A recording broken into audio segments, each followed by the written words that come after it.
The ball is in your court. আজকে প্রায় 1 মাস হয়ে গেছে,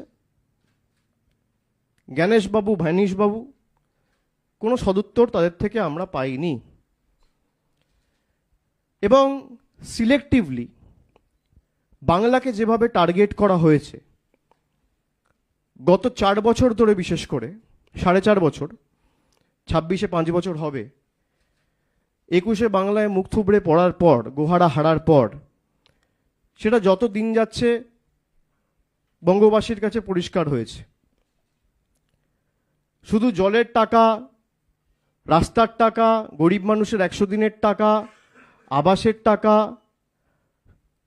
শুধু টাকা আটকেই এরা বসে নেই, এরা মানুষের মৌলিক অধিকার কেড়ে নিতে চাইছে। গণতন্ত্রের রীতিনীতি, ঐতিহ্য যে মানুষ ভোট দিয়ে সরকার নির্বাচিত করে, আর আজকে দেশটা এমন জায়গায় নিয়ে গেছে বিজেপি এবং মোদী সরকার, যেখানে কে ভোট দেবে সরকার নির্বাচিত করছে, সরকার ভোটার বেছে নিচ্ছে। তৃণমূল একমাত্র দল যারা মানুষকে নিয়ে সংগঠিত করে প্রতিরোধ